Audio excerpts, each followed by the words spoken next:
Hi everyone, welcome to Roshni's Food and Life. എന്തൊക്കെയുണ്ട് എല്ലാവർക്കും വിശേഷങ്ങളൊക്കെ? സുഖമായിട്ടിരിക്കുന്നു എല്ലാവരും. അപ്പോൾ ഇവിടെയും ഞങ്ങൾ സുഖമായിട്ടിരിക്കുന്നു, കുഴപ്പമൊന്നുമില്ല, ഹാപ്പിയാണ്. അപ്പോൾ ഇന്ന് ഞാൻ വീണ്ടും ഒരു ബ്രേക്ക്ഫാസ്റ്റ് റെസിപ്പി ആയിട്ടാണ് എത്തിയിരിക്കുന്നത്. നമ്മൾ ആർക്കാ പാലപ്പം ഇഷ്ടമല്ലാത്ത അല്ലേ?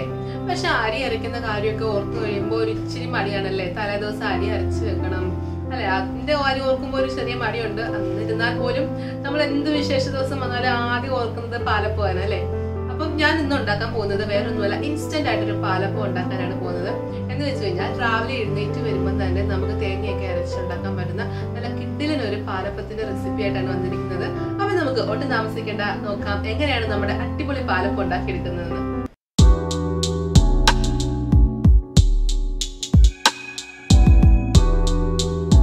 അപ്പൊ നമ്മുടെ ഇൻസ്റ്റന്റ് പാലപ്പം ഉണ്ടാക്കാൻ ആവശ്യമായ ഇൻഗ്രീഡിയൻസ് ഒക്കെ ഞാൻ എടുത്ത് വെച്ചിട്ടുണ്ട്. എന്തൊക്കെയാന്ന് നോക്കിയാലോ. ഞാനിവിടെ അരിപ്പൊടിയാണ് യൂസ് ചെയ്യുന്നത്. അപ്പം അരിയല്ല, അപ്പൊ കുതുക്കേണ്ട ആവശ്യമൊന്നുമില്ല. അരിപ്പൊടിയാണ് യൂസ് ചെയ്യുന്നത്. ഞാനിവിടെ വറക്കാത്ത അരിപ്പൊടിയാണ് കേട്ടോ യൂസ് ചെയ്തത്. അതുപോലെ തന്നെ തേങ്ങ എടുത്തിട്ടുണ്ട്, തേങ്ങ തിരുമിയ തേങ്ങ എടുത്തിട്ടുണ്ട്. അപ്പം ഞാനിവിടെ ഞാൻ എടുക്കുന്നതല്ല, നിങ്ങളിപ്പം എത്ര അരിപ്പൊടിയാണോ യൂസ് ചെയ്യുന്നത് അതിന്റെ പകുതി തേങ്ങ വേണം ചേർക്കാൻ കേട്ടോ. പിന്നെ അതുപോലെ തന്നെ ഞാനിവിടെ കപ്പിയൊന്നും കാച്ചുന്നില്ല, അതിന് പകരം ഇവിടെ ചോറാണ് ചേർക്കുന്നത്. അപ്പം ഞാൻ ചോറ് എടുത്ത് വെച്ചിട്ടുണ്ട്. 1/4 കപ്പ് ചോറാണ് ഞാനിവിടെ ചേർക്കുന്നത്. പിന്നെ ഈസ്റ്റ് ചേർക്കുന്നുണ്ട്. ഈസ്റ്റ് എന്ന് പറയുമ്പോൾ ഞാനിവിടെ ഫ്രഷ് ഈസ്റ്റ് ആണ്, ആക്റ്റീവ് ഈസ്റ്റ് ആണ് യൂസ് ചെയ്യുന്നത്. അപ്പം നിങ്ങളുടെ കാര്യം ഇപ്പോൾ ഡ്രൈ ഈസ്റ്റ് ആണെങ്കിലും കുഴപ്പമില്ല, സെയിം അപ്പം പ്രൊസീജിയർ കാണിച്ചു തരും, അതുപോലെ തന്നെ ചെയ്താൽ മതി. ഇൻസ്റ്റന്റ് ഈസ്റ്റ് ഉള്ളവർ ഒന്നും ചെയ്യണം, ഡയറക്റ്റ് ആഡ് ചെയ്ത് കൊടുത്താൽ മതി കേട്ടോ.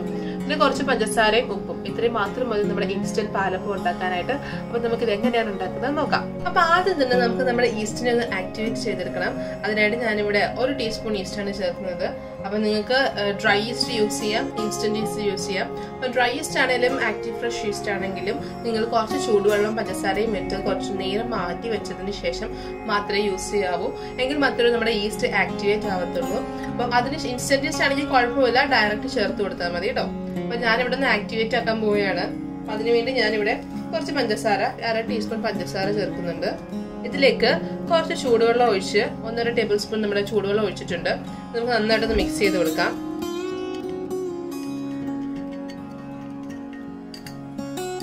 നമ്മുടെ ഈസ്റ്റ് നന്നായിട്ട് മെൽറ്റ് ആയിട്ടുണ്ട്. അപ്പൊ നന്നായിട്ട് അലിഞ്ഞ് ചേർന്നിട്ടുണ്ട്. നമുക്കിതൊരു 10-15 മിനിറ്റ് മാറ്റി വെക്കാം. അപ്പൊ നന്നായിട്ട് ആക്റ്റീവ് ആയിട്ട് വരും. അതിനുശേഷം നമുക്ക് നമ്മുടെ മിക്സിയിലിട്ട് അരയ്ക്കുന്ന സമയത്ത് അതിലേക്ക് ചേർത്ത് കൊടുത്താൽ മതിയാവും. അപ്പൊ നമ്മുടെ അപ്പത്തിനുള്ള മാവ് അരച്ചെടുക്കാനായിട്ട് ഞാനൊരു മിക്സിയിൽ എടുത്ത് വെച്ചിട്ടുണ്ട്. അപ്പൊ ഇതിലേക്ക് നമുക്ക് ആദ്യം തന്നെ നമ്മൾ എടുത്തു വെച്ചിരിക്കുന്ന അരിപ്പൊടി ചേർത്ത് കൊടുക്കാം. ഞാനിവിടെ 2 കപ്പ് അരിപ്പൊടിയാണ് ചേർക്കുന്നത്. അപ്പൊ ഞാൻ 2 കപ്പ് അരിപ്പൊടി നമ്മൾ മിക്സറിലേക്ക് ഇട്ട് കൊടുക്കുകയാണ്. അപ്പൊ ഞാൻ 2 കപ്പ് അരിപ്പൊടി ഇട്ടിട്ടുണ്ട്. ഇനി നമുക്ക് അതിലേക്ക് വേണ്ടത് തേങ്ങയാണ്. അപ്പൊ തേങ്ങ എന്ന് പറയുമ്പോൾ ഞാനിവിടെ 2 കപ്പ് ആണെങ്കിൽ 1 കപ്പ് തേങ്ങ. അപ്പൊ നിങ്ങൾ എത്ര എടുക്കുന്നോ അതിന്റെ നേർപകുതി തേങ്ങ ആഡ് ചെയ്ത് കൊടുക്കണം. അപ്പൊ ഞാനിവിടെ 1 കപ്പ് തേങ്ങ ചേർത്ത് കൊടുക്കുകയാണ്. അതുപോലെ തന്നെ 1/4 കപ്പ് നമ്മുടെ ചോറ്. അപ്പൊ ഏത് ചോറാണെങ്കിലും കുഴപ്പമില്ല, ഏത് അരിയുടെ ചോറാണെങ്കിലും കുഴപ്പമില്ല. അപ്പൊ ഞാനിവിടെ ചോറ് ചേർത്ത് കൊടുക്കുകയാണ്. 1/4 കപ്പ് ചോറ് ചേർത്തിട്ടുണ്ട്. നമ്മൾ നേരത്തെ ഉണ്ടാക്കി വെച്ചിരുന്ന ഈസ്റ്റിന്റെ മിക്സർ ഇപ്പൊ നന്നായിട്ട് പൊങ്ങി വന്നിട്ടുണ്ട്. നമുക്ക് അതുകൂടി ഇതിലേക്ക് ചേർത്ത് കൊടുക്കാം. അപ്പൊ ഞാനിവിടെ 1 ടീസ്പൂൺ ഈസ്റ്റ്, ഇപ്പൊ നിങ്ങൾ ഇൻസ്റ്റന്റ് ഈസ്റ്റ് ആണെങ്കിലും അല്ലാത്തതാണെങ്കിലും 1 ടീസ്പൂൺ ഈസ്റ്റ് ആണ് ഇപ്പം യൂസ് ചെയ്തിരിക്കുന്നത്. അപ്പൊ ഞാൻ ഈസ്റ്റ് ഒഴിച്ച് കൊടുത്തിട്ടുണ്ട്.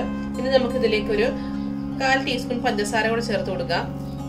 ഉപ്പ് നമുക്ക് എല്ലാം മാവ് അരച്ചതിന് ശേഷം നമുക്ക് ഉപ്പ് ചേർത്ത് കൊടുക്കാം.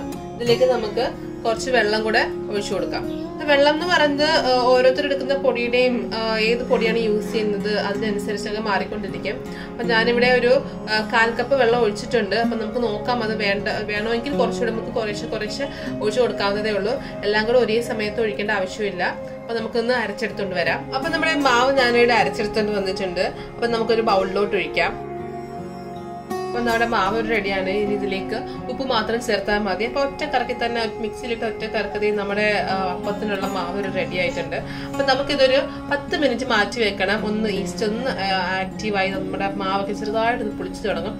അപ്പൊ നമുക്ക് ആ സമയം ഒരു 10 മിനിറ്റ് മതി. അപ്പോഴത്തേനും നമ്മുടെ പാലപ്പത്തിനുള്ള മാവ് റെഡിയാവും. നമുക്ക് ഉപ്പൂടെ ചേർത്ത് ഇളക്കി വെക്കാം.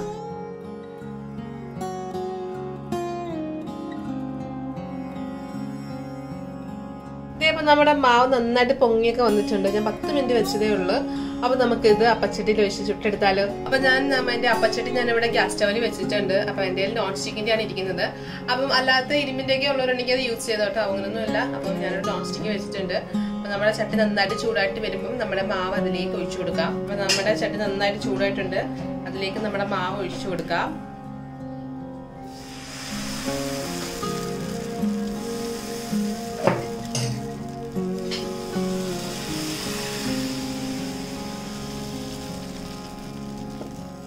കണ്ടോ നല്ല ഹോൾസ് ഒക്കെ വന്നത് കണ്ടോ. അപ്പൊ നല്ല ഹോൾസ് വന്നു കഴിയുമ്പോൾ നമുക്ക് നമ്മുടെ ഇത് മൂടി വെച്ചിട്ട് വേണം വേവിക്കാൻ. അപ്പൊ നമ്മുടെ അപ്പച്ചട്ടി നമുക്കിനി അടച്ചു വെച്ച് കൊടുക്കാം.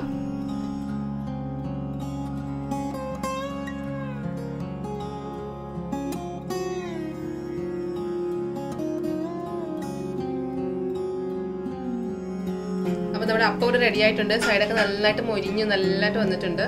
അപ്പൊ നമുക്ക് എടുക്കാം.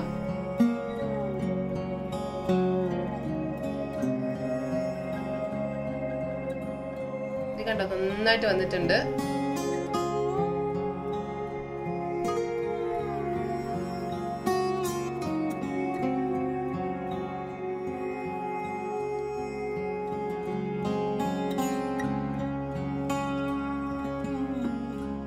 അപ്പൊ എങ്ങനെയുണ്ടായിരുന്നു പാലപ്പം? അടിപൊളിയായിട്ടില്ലേ? വളരെ പെട്ടെന്ന് ഉണ്ടാക്കാൻ പറ്റത്തില്ലേ? ഇപ്പൊ രാവിലെ എഴുന്നേറ്റ് കഴിഞ്ഞ് നമുക്ക് ഉണ്ടാക്കാൻ പറ്റുന്ന വളരെ ഈസി ആയിട്ട് ഉണ്ടാക്കാൻ പറ്റുന്ന പാലപ്പം റെസിപ്പിയാണ്. അപ്പം എല്ലാവർക്കും ഇഷ്ടമായെന്ന് കരുതുന്നു. ഇഷ്ടമായി കഴിഞ്ഞാൽ ലൈക്ക് ചെയ്യുക, ഷെയർ ചെയ്ത് കൊടുക്കുക. ആരെങ്കിലും ആദ്യമായിട്ട് കാണുന്നവരുണ്ടെങ്കിൽ ചാനൽ ഒന്ന് സബ്സ്ക്രൈബ് ചെയ്തേക്കണേ. ഇനി അടുത്ത ഇതുപോലത്തെ നല്ല നല്ല റെസിപ്പീസായിട്ട് ഞാൻ വേഗം വരാം. അതുവരെ ബൈ, ടേക്ക് കെയർ. രുചിയുടെ വർണ്ണങ്ങൾ നിങ്ങളുടെ മനസ്സ് നിറയ്ക്കട്ടെ. സ്നേഹത്തോടെ റോഷ്നീസ് ഫുഡ് ആൻഡ് ലൈഫ്.